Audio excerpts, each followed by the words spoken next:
மூத்த பத்திரிகையாளர் வெங்கடேஷ் சார் நம்மளோட இணைஞ்சிருக்காரு. வணக்கம் சார். வணக்கம் சார். பார்ட்டி ஃபண்டை பற்றி கேள்வி கேட்ட உடனே அதுக்கு பார்ட்டி ஃபண்டை பற்றி பதில் சொல்லாமல் இப்போ விஜய் சங்கீதா அவர்களுடைய மேட்டரை வந்து கையில் எடுத்துருக்குறாங்க. நிஜமாவே உங்களோட பிளான் என்ன சார்? அதான் சார், நேற்று சட்டசபையில் வந்து நிறைய கேள்விகள் வரும்போது பார்த்தோன்னா, விஜய் அவர்கள் முதலமைச்சர்கள் பேசுவான்னு சொல்லும் போது பார்த்தா, இங்கே முதலமைச்சருடைய உரை வரும்போது முக்கியமாக நிறைய விஷயங்களை சொன்னார். அந்த குட்டி கதையெல்லாம் சொல்லப்பட்ட விஷயம் இருந்தது. முக்கியமாக இந்த பார்ட்டி ஃபண்டு விஷயங்கள் டீட்டெயில் எடுக்கும்போது தான் இங்கே சலசலப்பு ரொம்ப உருவாச்சு. அதை நீங்கள் பார்த்துட்டு லைவ் டெலிகாஸ்ட் தான் பார்த்துருப்பீங்க. பட் அப்படியே உருவாகுது. அந்த பார்ட்டி ஃபண்டை பற்றி டீட்டெயிலாக பேசும்போது இது மக்கள் சட்டசபையில் வந்து மக்கள் எல்லா இடத்துலையுமே பார்த்தீங்கன்னா நிறைய இடங்களை பார்க்கும்போது ரோட்டில் நிற்கிறது, டீக்கல் இருக்குது, எல்லா இதை தான் பார்க்க ஆரம்பிச்சிட்ருக்காங்க. மக்கள் அதை பேச ஆரம்பிக்கிறாங்க. பார்ட்டி ஃபண்டுன்னா நிறைய பேருக்கு புரியாமல் இருந்தது. நேற்று ஒரு பேச இந்த பக்கம் ஒரு பக்கம் பேசுகிற தகவல் நமக்கு வந்தது. அதை அப்போது மக்கள் மத்தியில் இது பரபரப்பாக போகுது. நிறைய பேர் பார்ட்டி ஃபண்டுனா எதுக்காக நம்ம கொடுத்தோம், நம்ம கொடுத்ததா இந்த பணமாக, இது எங்கே போகுது அப்படிங்கிற விஷயம் வந்து பரபரப்பாக போயிட்டுருக்கு. அப்போது இதில் வரக்கூடிய தகவல் எல்லாமே பார்த்திங்கன்னா பார்ட்டி ஃபண்டு ஒன்று, ஃபேமிலி ஃபண்டு ஒன்று, எம் ஃபண்டு ஒன்றுன்னு பல பிரிவுகள் கிளைகள் மாதிரி இருக்கிறதாகவும் ஒரு தகவல் வந்து இங்கே பேச ஆரம்பிக்கிறாங்க. அப்போது இந்த ஃபண்டு எல்லாத்தையுமே பார்த்தா எங்கே போச்சு, யாருக்கிட்ட இருக்குது அப்படிங்கிற விஷயத்தை தான் தமிழக முதலமைச்சர் வந்து அதிகாரிகளை கூப்பிட்டு பேசி இதுக்கு வேண்டிய சிசிடிவி ஆதாரம் இருந்தால் கூட எடுங்கிற மாதிரி சொல்லப்பட்ட ஒரு தகவல் இப்போ வந்துகிட்டு இருக்கு. ஏன்னா முன்னே பார்த்தீங்க அப்படின்னா அந்த ஆட்சி மாற்றம் வந்து மாறி தான் 2 பேர்கள் வந்த விஷயம் எல்லாருக்குமே தெரியும். அப்போது அந்த மாறி வரும்போது பார்க்க இந்த தகவல் வந்து மக்களுக்கு தெரிய வரலை. அதை வந்து பெருசாக எடுத்துக்கவும் இல்லை. அதை அப்படியே அந்த பார்ட்டி ஃபண்டுங்கிறது வந்து எந்த ஆட்சி வந்தாலுமே தொடர்ந்துட்டு இருந்துச்சு. அது இவங்க வந்தான்னு சொல்லிட்டு போது 2 பேருமே வந்து அதை பெருசாக எடுத்துக்கல. கை கோர்த்துட்டு போனாங்களா என்னங்கிறதுல அது வந்து மக்கள் தான் எடுத்துக்கணும். அதை ஆனால் தெரியாத ஒரு விஷயம். அது எதுக்கோ கேட்குறாங்க, பணம் கொடுத்தா வேலை நடக்குது, போயிட்டாங்க, மக்கள் வரி பணம். அப்போது இந்த ஒரு விஷயம் வந்து இந்த ஆட்சி மாற்றம் ஒன்று யாரும் எதிர்பார்க்கல. மக்கள் ஒரு விஷயத்தை வந்து கையில் கொடுத்துட்டாங்க விஜய் அவர்களுக்கு. அவர் தமிழக உட்காந்துட்டாங்க. உட்காந்ததுக்கு பிறகு தான் அவர் எடுத்தோன்னே அது ஏற்கனவே சொன்னது தான், நம்ம ஒரு டைம் கொடுங்க என்ன தெரிஞ்சுக்கணும்னு சொன்னார். தெரிஞ்சுக்கிட்டு இப்போ முக்கியமான இதெல்லாம் நிறைய எடுத்து கையில் வச்சுருக்கிறதா ஒரு தகவல் வருது. அதை ஏன்னா மக்கள் வரி பணத்தை நம்ம ஒரு பைசோட சாப்பிடக்கூடாது, கொள்ளையடிக்கூடாது. அது திரும்பி மக்களுக்கே பல வேலை போகணுங்கிறது தான் அவருடைய எண்ணம். அப்போ இந்த பார்ட்டி ஃபண்டுங்கிற இந்த ஒரு விஷயந்தான் இப்போ ஹைலைட்டாக நேற்று சட்டசபையில் பேசும்போது இது வந்து எனக்கு வந்து ஒரு சின்ன ஒரு ஞாபகம் வருது. முதல் படத்துக்குள்ளே நான் எனக்கு ஒரு ஞாபகம் வருது. முதல் படத்தில் பார்க்க போனோம்னா அர்ஜுன் கேரக்டர் பேர் புகழேந்தி. இதுக்கு முன்னாடி பெரிய ஜாம்பவன்கள் இருக்கிற மாதிரி காட்சி அமைப்புகள் நிறையா இருக்கும். அவர் இந்த ரகுவரன் பண்ணியிருப்பார். அப்புறம் வந்து இன்னொரு கட்சி சார்பாக ஒருத்தர் உட்காந்துருப்பார். இங்கே அர்ஜுன் அவர்கள் முதல்வர் மாறினதுக்கு பிறகு இந்த குரூப் வந்து ஆப்போசிட் இந்த குரூப் எல்லாம் ஒன்று சேர்ந்துருவாங்க. சேர்ந்து மொட்டை மாடியில் ஒரு சீன் ஒன்று இருக்கும். என்னையா போன ஜின்னத்தை பிரிச்சாலியாக இருந்திருப்பான், அவன் நோண்டி எல்லாத்தையும் எடுக்கிறானையா அப்படின்னு சொல்லி இந்த அர்ஜுன் கேரக்டரை பற்றி இந்த எதிர்கட்சிகள் சம்மந்தப்பட்ட 2-3 பேர்லாம் சேர்ந்து ஒன்று சேர்ந்து பேசுகிற ஒரு விஷயம் தான் எனக்கு நான் வருது. அதை தான் இங்கே வந்து விஜய் அவர்களை நேற்று இந்த பார்ட்டி ஃபண்டு விஷயங்கள் பேசும்போது வந்து இந்த காட்சிகளோட நான் வந்து ஜாயின் பண்ணி பார்க்குறேன். இப்போ எல்லாருமே விஜய் வந்து தமிழ் முதலமைச்சர் வந்து அட்டாக் பண்ணி பேசுறது, தரைக்குறவாக பேசுகிற விஷயங்கள் நிறையா இருந்தது இல்லையா? அது மாதிரி எனக்கு வந்து இதை பார்க்கும்போது, நிஜ சம்பவத்தை நேற்று பார்க்கும்போது எனக்கு முதல்வன் படம் ஞாபகம் தான் எனக்கு வருது.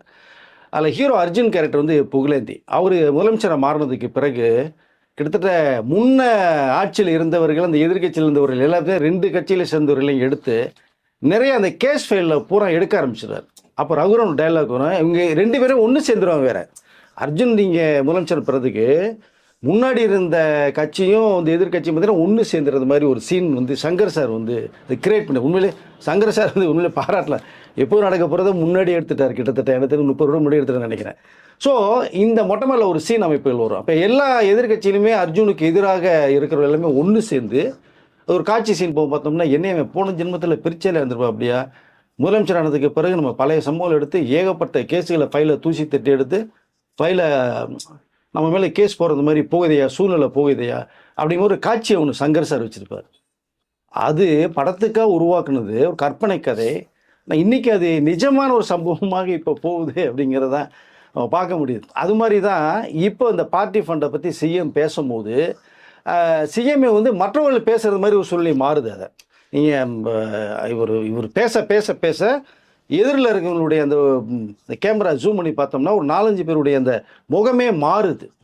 அவங்களுடைய ஃபேஸ் ரியாக்ஷனே வேறு மாதிரி போகுது. விட்டா இவர் வந்து நம்ம நேற்று ஒன்று பேசுனதுக்கு இன்னும் ஒரு ஹைலைட்டாக ஒரு மேட்டரை கையில் எடுத்துகிட்டு அப்படியே வர்றாருங்கும் போது பார்த்தோம்னா இது சூழ்நிலையை களம் மாறிடும் போல தெரியுது.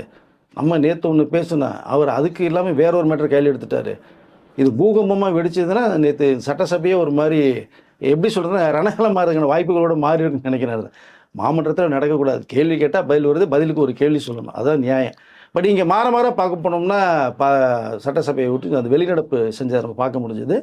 நான் நேற்று சொன்னது மாதிரி தான் இது விஜய் அவர்கள் பேச பேச ரொம்ப ஆனந்த சிரிப்போட இங்கே இபிஎஸ் அவர்கள் இருந்ததையும் நம்ம பார்க்க முடிஞ்சுது. ஆனால் இந்த பார்ட்டி ஃபண்ட் சம்பந்தமாக இதை வந்து அதாவது டைவெர்ட் பண்ணணும். மக்கள் வந்து இதை ரொம்ப பேச ஆரம்பிக்கிறாங்க. அவங்களுக்கு புரிய வைக்கிற மாதிரி செய்ய முடிய எது இருக்குது.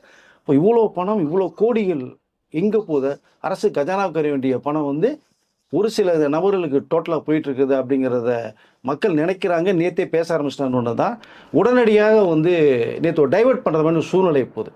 அப்போ தான் இங்கே என்ன நடக்குது அப்படின்னா, இந்த பக்கம் பார்ட்டி ஃபண்ட் மக்கள்கிட்ட போய் ரீச் ஆகுது. ஒரு பக்கம் வந்து அதே மக்களை திசை திருப்புறது விஜய் பற்றி பேசுகிறதா விஜய் குடும்பத்தை பற்றி கொஞ்சம் பேச ஒரு டாபிக் அப்படியே கிளம்புது.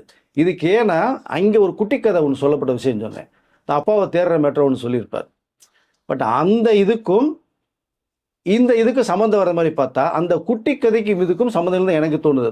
இந்த பார்ட்டி ஃபண்டு பேசி ஒரு விஷயத்தை கிளப்புறதுனால அதை மறைக்கிறதுக்கு நம்ம விஜய் அவர்களுடைய குடும்பத்தை எடுத்து கொஞ்சம் பேசினா சிறப்பாக இருக்கிற மாதிரி தான் என்னுடைய பார்வைக்கு தெரிஞ்சது. அது அப்போ தான் இவருடைய இது என்ன வருதுன்னா, இங்கே அப்பாவை தேடினதா ஒரு கதை, இங்கே என்ன வருதுன்னா சிஎம் விஜய் அவர்கள்ட்ட பார்க்கும்போது பார்த்தா உங்கள் பையன் அப்பாவை தேடுறாரு, பொண்ணு அப்பாவை தேடுது, மனைவி வந்து தேடிட்டு இருக்காங்க.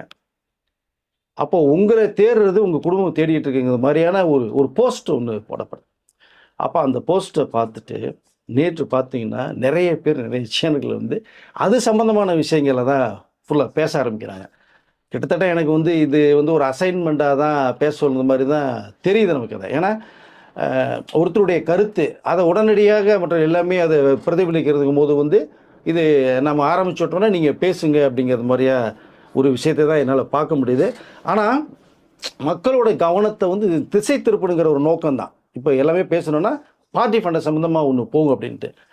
இங்கே என்ன தேர்தல் அப்படின்னா இதே மாதிரி தான் தேர்தலுக்கு முன்பாக விஜய் அவர்களுக்கு வந்து ஒரு பெண்ணோட ஓட்டு கூட அவருக்கு விழுந்துடக்கூடாது அப்படிங்கிற விஷயத்தை இப்போ நேற்று பேசுகிற மாதிரி தான் தேர்தலுக்கு முன்பாக ஒரு விஷயம் பேசப்பட்டுச்சு.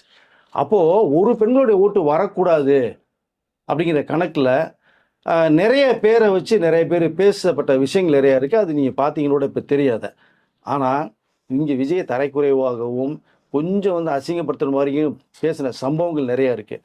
ஆனால் இதையெல்லாம் பார்த்த மக்கள் என்ன பண்ணாங்க, ஏன் ஒரு தனிப்பட்ட மனுஷன் ஒருத்தன் வந்து போராடி ஏதோ ஒரு விஷயத்த பண்ண விரும்புகிறாங்க, இவ்வளோ பெரிய உச்சத்தில் இருக்காரு, 200 கோடி சம்பளம் வாங்குறாரு, உங்களுக்கான விட்டுட்டு வர்றேன், என்ன 33 வருஷம் வச்சு எனக்கு நன்றி கடன் கொடுத்துருக்கீங்க, உயர்த்தி பார்த்துருக்கீங்க, நான் ஏதாவது நன்றி கடன் பண்ண தான் வர்றேங்கிறார். ஸோ கூட்டணியே இல்லாமல் தனி ஒரு மனிதனாக களத்தில் இறங்கி போடுறாரு. 2 ஜாம்பவான்கள் நிற்கிறாங்க. அவர்களுக்கு மத்தியில் வந்து உள்ளே வந்து விடுறதே ஒரு பெரிய விஷயம். மக்கள் வந்து இதை மக்களை வந்து சார் ஏமாற்ற முடியாது. ஒரு விஷயம் சொன்னால் அவங்க அதுக்கு மேலே ஆராய்ச்சி பண்ண ஆரம்பிக்கிறாங்க. அப்போது இங்கே விஜய் அவர்களை வந்து தெரியல முன்பாக பேசும்போது பார்த்தோன்னா இதே குடும்பத்தை வச்சு பேசின விஷயங்கள் நிறைய இருக்குது. அவரெல்லாம் பேட்டி கொடுத்துட்டாங்க, மனைவி பேட்டி கொடுத்துட்டாங்க, பையன் பேட்டி கொடுத்துட்டான், இது எடுத்தாச்சு, எடிட் பண்ணியாச்சு, டெலிகாஸ்ட் ஆக போகுது, விரைவில் வரப்போகுது, விஜய் அவர்களுடைய இமேஜே டோட்டலாக காலியாக போகுது அப்படிங்கிற விஷயத்தெல்லாம் நிறைய பேர் பேசுனது வந்து அதுதான் ரீல் நான் நினைக்கிறேன்ன்றதை. ஸோ அவங்க பேட்டியும் கொடுக்கல, ஒன்றும் கொடுக்கல, நமக்கு தெரிஞ்ச தகவல் பிரகாரமே. இது வந்து தெரியாமல் ஒரு விஷயம் அவங்க பண்ணிடுது. அது எப்படி வெளில வச்சுன்னு அவங்களுக்கே தெரியலன்றாங்க. புரிஞ்சு அவங்களுக்கு இது ஃபேமிலிக்கு நடக்கணும். இல்லைன்னா அந்த அவங்கள பெட்டிஷன்லேயே சொல்லுவாங்களா, உங்களுக்கு ஜட்ஜ்மெண்ட்டுக்கிட்ட மற்றவங்க வெளில அனுப்பிச்சு எங்களை மட்டும் நீங்கள் ஒரு என்கொயரி பண்ணுங்க நீங்கள் அப்படிங்கிற விஷயத்த ஆன் கேமராவில் பண்ணணும்னு சொல்லி ஒரு விஷயத்த சொல்கிறாங்க. அது எப்படி சொல்லுவாங்க, இது வெளில ஒரு தான் சொல்லியிருக்க மாட்டாங்கல்ல.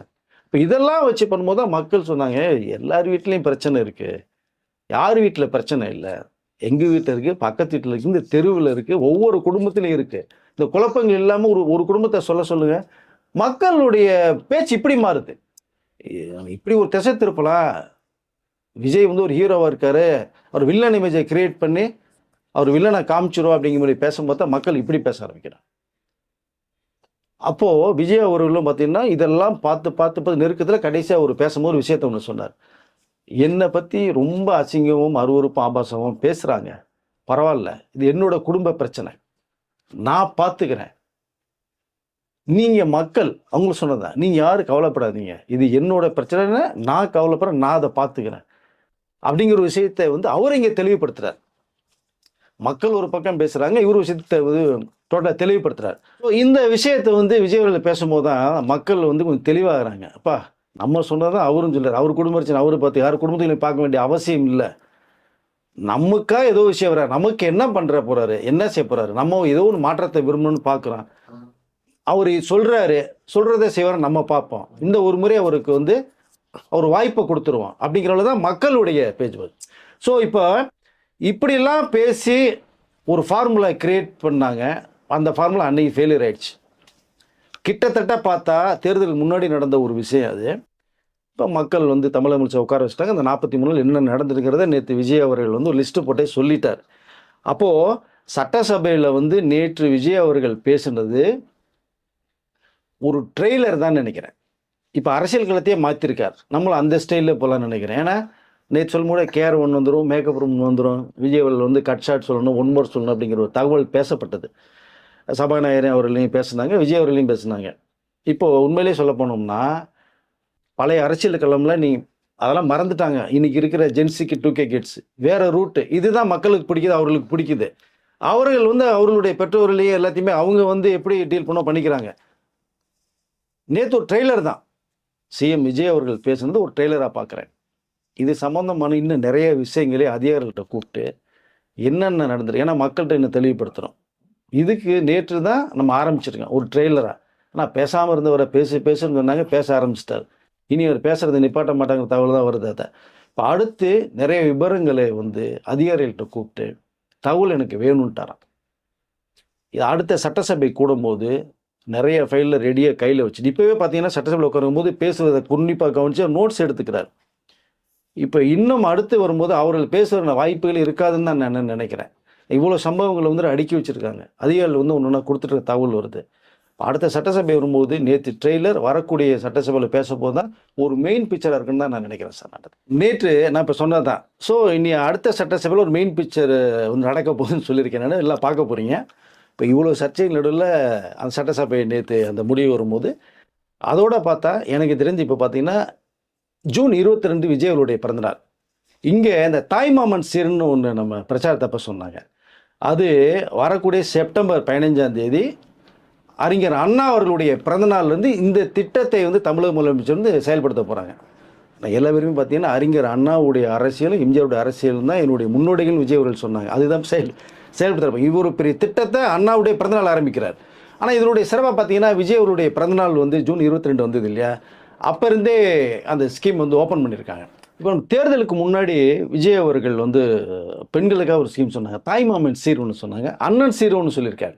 இந்த தாய்மாமன் சீர் வந்து பிறக்கிற குழந்தைகளுக்கு குறிப்பாக பார்த்தீங்கன்னா கவர்மெண்ட் ஹாஸ்பிட்டலில் பிறக்கிற குழந்தைகளுக்கு வந்து 1 கிராம் தாய்மாமன் சீர் வழங்கப்படும். இந்த ஸ்கீமை வந்து செப்டம்பர் 15ஆம் தேதி அறிஞர் அண்ணா அவருடைய பிறந்தநாள்லேருந்து இந்த திட்டத்தை செயல்படுத்த போகிறாங்க. அதற்கு முன்னோடியாக பார்த்தோம்னா இப்போ 22ஆம் தேதி தமிழக அமைச்சருடைய பிறந்தநாள் வந்தது.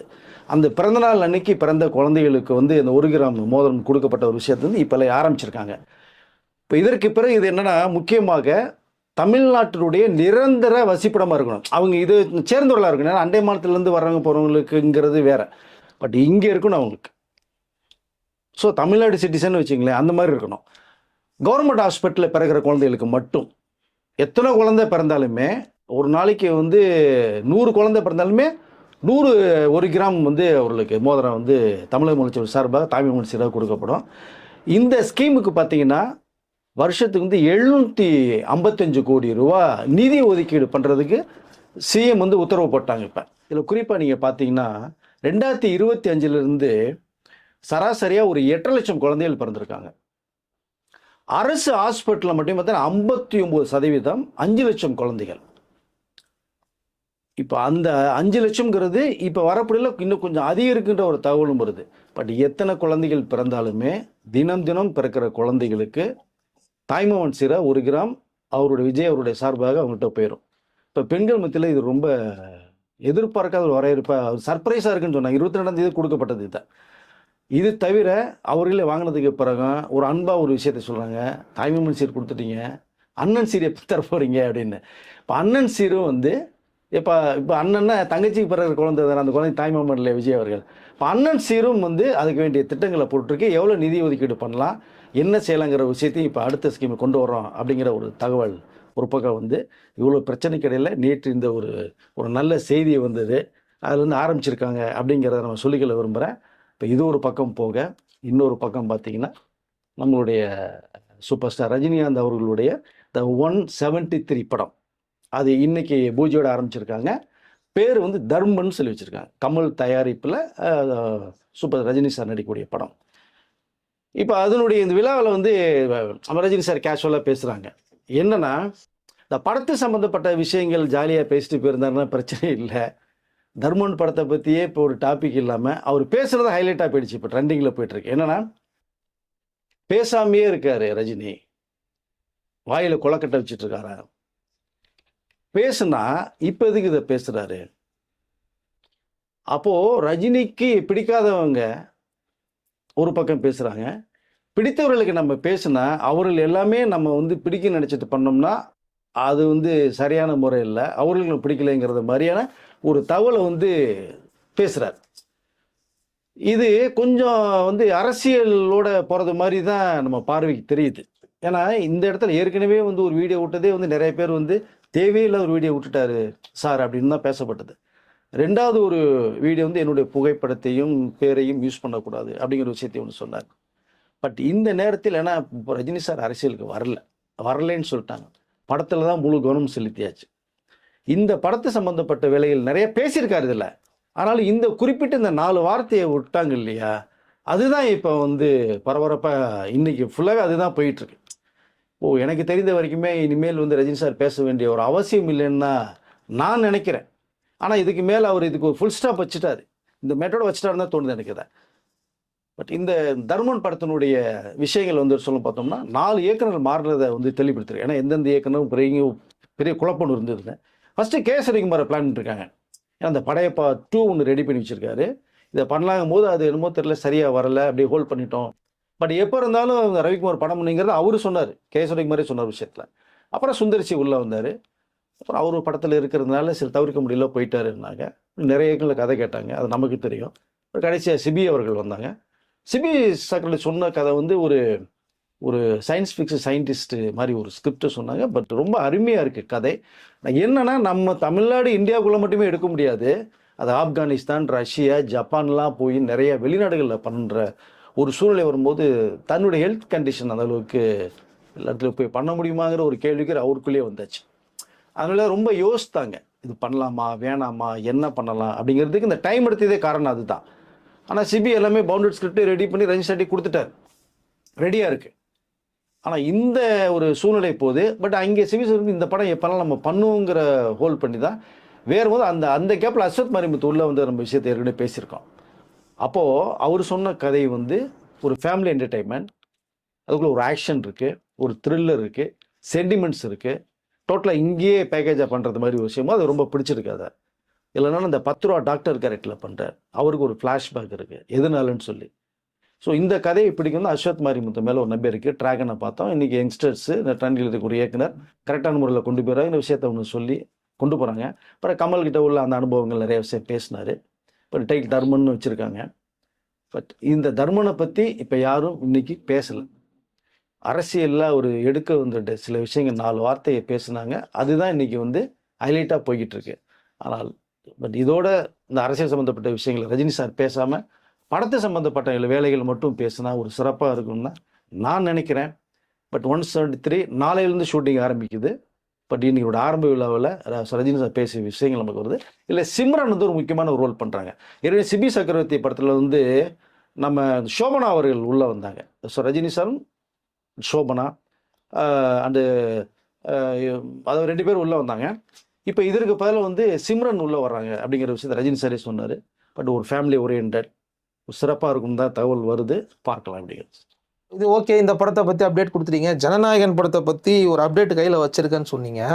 ஏன்னா நிறைய பேர் கேட்டுட்டு இருக்காங்க, சார் எடுக்க போகிற படத்தை பற்றி ஒரு வார்த்தை 4 வார்த்தை பேசுனீங்க, எடுத்து முடிச்ச படத்தை பற்றி பேச மாட்டீங்களான்னு கேட்குறாங்க.